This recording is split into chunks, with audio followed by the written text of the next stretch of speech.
Top of the morning, Dan and Amy. I'm very interested in this new book done by Adrian Wooldridge and Alan Greenspan. It's entitled Capitalism in America, A History. I wonder if it's also a requiem in these days, which is why I'm interested to learn more about the angle of incidents that the authors took. Adrian Wooldridge is a political editor for The Economist. Of course, Alan Greenspan, most known to be the Fed chairman, right? And a Randian back in his day. But that's a story for another time. For more on the book at hand, we're pleased to be joined by Adrian Wooldridge, political editor for The Economist. The book, Capitalism in America, A History, done in conjunction with former Fed Chairman Alan Greenspan. Adrian, thanks for joining us. Appreciate it. Thank you for inviting me. So, it couldn't be more timely with this debate of capitalism versus socialism going on in America at present, or what 21st century capitalism even looks like. And so it seems like your historical perspective may help people to reconsider the bases on which this country was founded in terms of its economic system. Absolutely. What we do in this book is to ask ourselves the question, why did America become the world's most powerful economy, the world's most powerful capitalist economy? And our answer is that America has a greater appetite for creative destruction than any other country in the world. It's happier with the sort of churn, the creation, the destruction, which is the essence of capitalism. But then when we come to the modern period, we say, well, wait a minute, perhaps America is losing this appetite for creative destruction. Perhaps it's becoming a bit more like any other regular nation, a bit more like a regular European nation. So our conclusion is, a little bit pessimistic about the future of America. Really, it's interesting because, for example, one could argue that protectionism is an expression of not having an appetite for the creative gales of destruction that Schumpeter talked about. But this is not our first dalliance with protectionism or tariffs in America's history, and we've always sort of reverted back to being a country of free minds, or freer minds and freer markets than our European allies. Yeah, America has, in many ways, America has always had tariffs, because from the earliest days, tariffs were the only way in which the country could really raise taxes. It didn't have any other source of income, so it raised income through taxes, through tariffs. But those tariffs were not used as a sort of strategic industrial policy.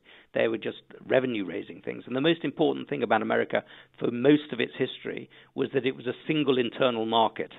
Trade within the United States didn't have any tariffs at all, whereas obviously trade in lots of other big countries like India had lots of internal tariffs.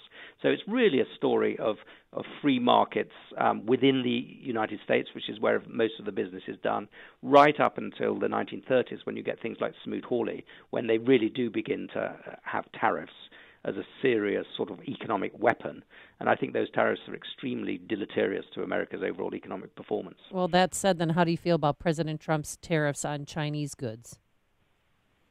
Well, I think tariffs are always a mistake. They always make everybody poorer, not just the Chinese poorer, but the Americans poorer as well. I think the Chinese have been extremely opportunistic in the way that they've behaved over trade, and they need to be reprimanded for that. But I think to get into a tariff war is extremely dangerous. The world economy now has an enormous number of similarities with the world economy in the 1930s, both in terms of the worship of dictators, in terms of the use of tariffs as bargaining tools, in terms of levels of populist anger that are rising. And we know that the 1930s didn't exactly end up very well. Yeah, I go back. I agree with you about tariffs, and we have this discussion a lot these days. But I go back to Milton Friedman paraphrasing Henry George when he said that in time of war we blockade our enemies in order to prevent them from getting goods from us. In times of peace we do it to ourselves by tariffs what we do to our enemy in the time of war, and it just doesn't make any sense. But but despite the tariffs.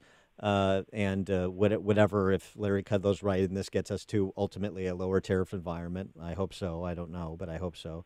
What about the U.S. being really the lead innovator in the world in the digital age? And is that something that acts as a bulwark against some of your pessimism? Absolutely. I mean, one of the big focuses of this book is the period from 1860 to 1900 roughly, when America really establishes itself as the world's leading economic power. And it does so because you've got people like Carnegie, people like Rockefeller, giants of business setting up huge, highly efficient, highly successful corporations such as Carnegie Steel, such as Standard Oil. And America really takes the lead in one business after another. And then, of course, you get Henry Ford and people like that. And what you're seeing now in the United States is exactly the same thing happening with the new tech titans, who are taking the role of these robber barons. People like Zuckerberg, people like Jeff Bezos, people like Gates, and many, many more. America does have a genius for producing entrepreneurs who sense what the next big thing is, and then construct giant organizations which can deliver that big thing. So America's entrepreneurial genius hasn't faded.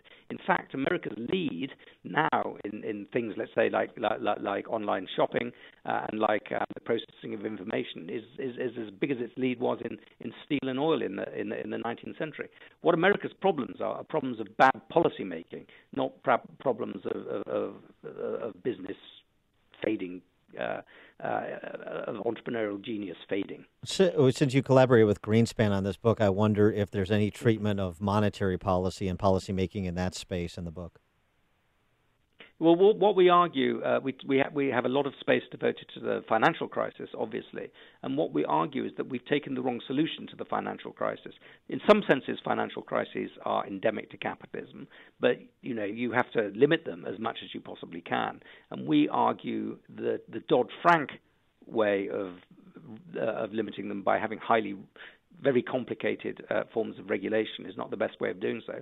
What you need to do is to force all banks to have much more equity, hold back much more equity, to have a sort of backstop of equity, which is much bigger than they have done. They had too thin capital buffers, and because of that, they were all in danger of going bankrupt, and the state had to step in, creating a terrible dilemma of rewarding failure. And if banks were forced to keep much more of their money back as a sort of backstop, we would get around that policy. He is Adrian Wooldridge. He's Adrian Wooldridge, political editor for The Economist. The book, Capitalism in America, A History, that he did with Alan Greenspan. Adrian, thanks for joining us. Good luck with the book. Thank you very much. And he joined us on our turnkey.pro answer line. Connect with Dan and Amy on the AM 560 The Answer mobile app. Just text the word app to 64636 to download the app today. The following is a paid